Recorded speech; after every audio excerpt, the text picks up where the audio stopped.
The party lights glimmered softly against rows of crystal glasses, and laughter drifted through the air like a melody that no longer belonged to me.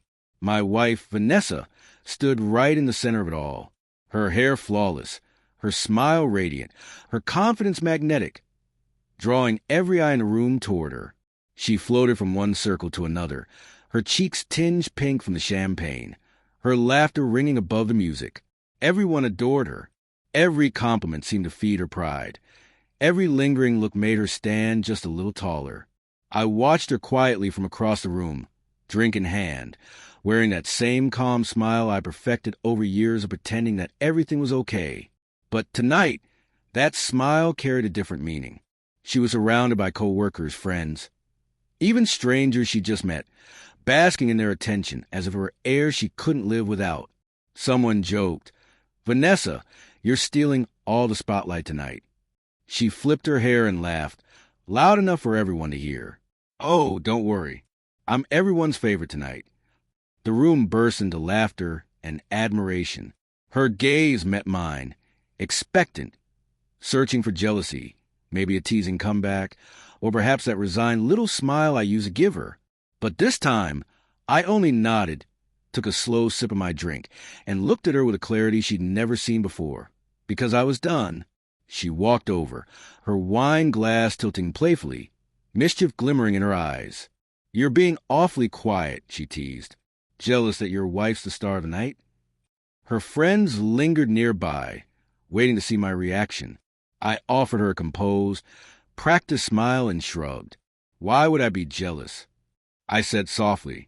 She laughed again and placed a hand on my chest, completely unaware of the storm waiting to break. "Relax," she whispered. "I'm just having fun. I told you, I'm everyone's favorite tonight."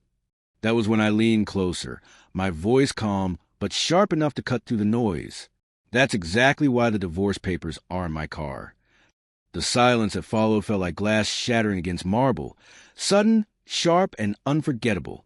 The music kept playing, but it sounded distant, like it belonged to a different world. Vanessa froze. Her perfect smile vanished, as if it had never existed. Her hand slipped from my chest. Her friend stared, uncertain whether to laugh or gasp. Someone dropped a fork across the room, the sound ringing out in the heavy quiet. Her eyes widened in disbelief. "You're not serious," she whispered, her voice trembling.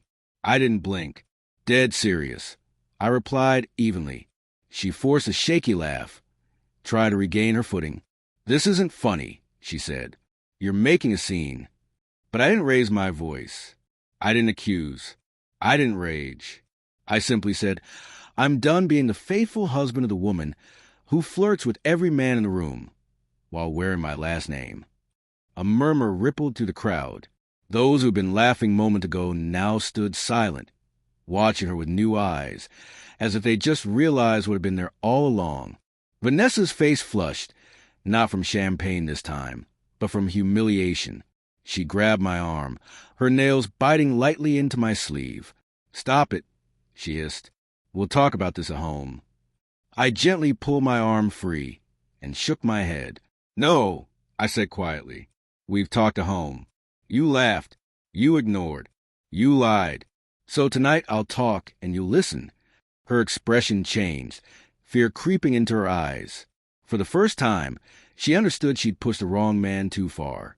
Her boss, the one she'd gotten a little too close to at work events, stepped forward awkwardly. "Maybe we should all calm down," he muttered. I turned to him slowly. "Don't worry," I said. "You won't be mentioned in the papers unless you want to be." His face went pale as he stepped back into crowd. Vanessa's lips trembled. She was no longer the dazzling hostess. She stood there exposed, fragile, and silently wishing the floor would swallow her whole. I didn't yell or curse. That would have made it too easy for her to play the victim later. Instead, my voice stayed low but firm, clear enough for everyone nearby to hear. "You wanted to be everyone's favorite tonight," I said. "Congratulations. Now everyone will also remember who you were when your husband stopped pretending." Those words didn't just sting. They shattered something she thought could never break. Her last bit of pride cracked. "Please," she whispered, tears glistening. Can we not do this here? I tilted my head slightly. You had no problem disrespecting me here. I said, so we'll end here. Her shoulders slumped.